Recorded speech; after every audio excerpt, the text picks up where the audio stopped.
The other day on Instagram, I posted this picture. I would say I was retwisting my hair, and somebody asked, how long do you want your locks to grow? Like, what's your length goal? I think it was. And you want to know the first thing that came to my mind? I feel like normally most people would be like, oh, I want it to be tailbone length, or I want it to be mid-back, or I'm trying to get it to my knees or my ankles or whatever. Girl, I was like 3 hours under the dryer.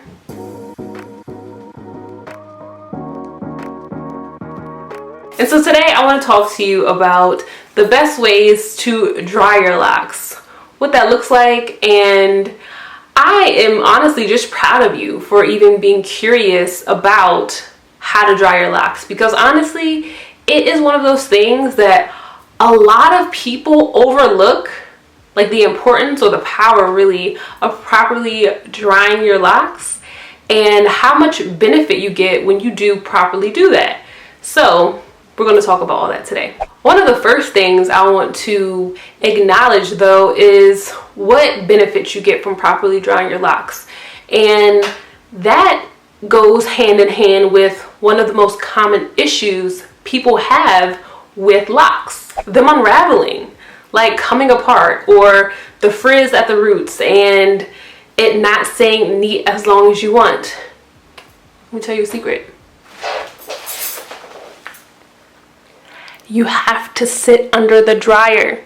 Well, I won't even say you have to sit under the dryer, but air drying is not going to allow your maintenance to last long. So if you want it to last long, if like that's your goal, if that's your intent, if you no longer want to be like, why is my hair coming out of the root? Why is it frizzy? If you no longer want to be in that situation, you're going to need to properly dry your hair.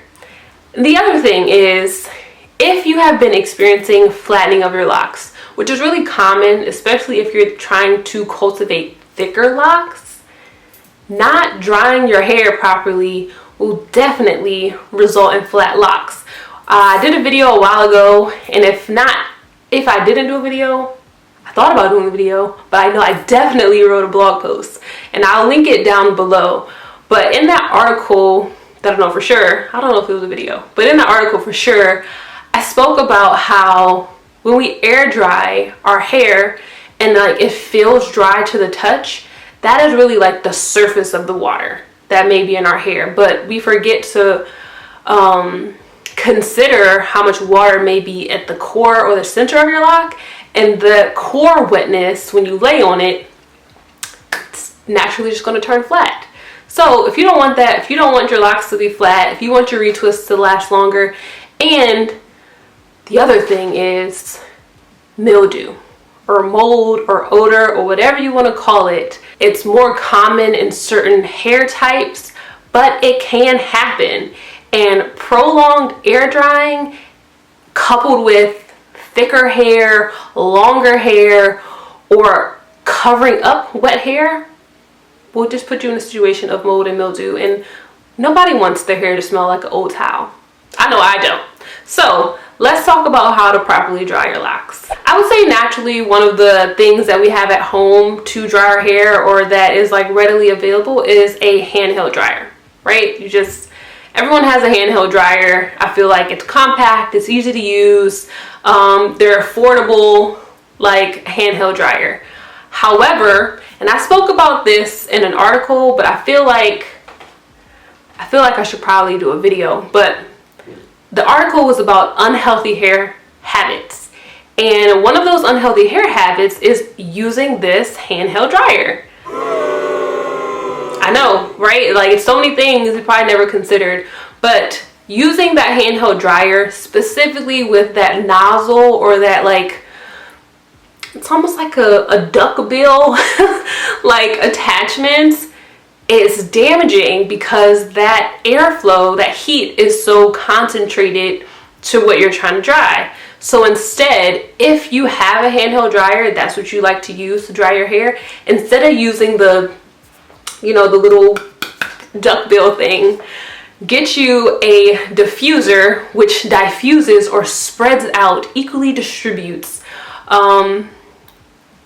just allows for more airflow as you're drying your hair so that you're not scorching your locks, causing thinning and breakage. So get you a diffuser. It's absolutely necessary. Now, the way I was drying my hair for a while, I don't do it anymore just because it takes a lot of time and my hair is thicker and it's longer, and I'm creeping up on that 2.5 hour mark under the dryer. So I no longer use it, but when my locks were a little bit shorter, definitely having a bonnet hair dryer. This thing also attaches to your handheld dryer, so it's like you have options there, which is always a win. But the bonnet hair dryer is cool because it allows you, one, to be able to hear, because you know you're under the dryer and you can't really hear what's happening. You can hear with the bonnet hair dryer. It's been said, allegedly, that you can sleep with a bonnet hair dryer on your head and let your locks dry overnight. The bonnet hair dryer is very, very convenient. So I really like the bonnet hair dryer. I'll link to the one that I have and have used in the description box. And if nothing else, like if you're not using a handheld dryer with a diffuser, or if you don't want to use the bonnet hair dryer, you can always get you a professional salon dryer.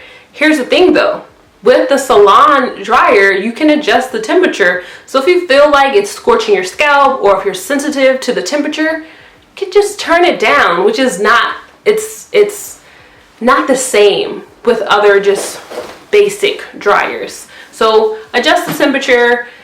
Definitely make sure at the very least you are spending 30 minutes under some type of concentrated heat source. Why 30 minutes, you may ask? Great question. But 30 minutes will allow for the heat source to pull out of the core, or at least get off the majority of the dampness to your hair, so that if you do decide to air dry, you don't have to air dry completely. It's really just getting the last bit of your the dampness out of your hair. So I hope that helps. I hope you are able to properly dry your hair. You have a long lasting retwist. You do not have any type of mold or mildew in your hair, and may your locks be forever round. If this video was helpful, leave me a thumbs up. If you have any other questions or concerns, definitely drop those in the comments. And as always, wishing you peace, love, and goodbye.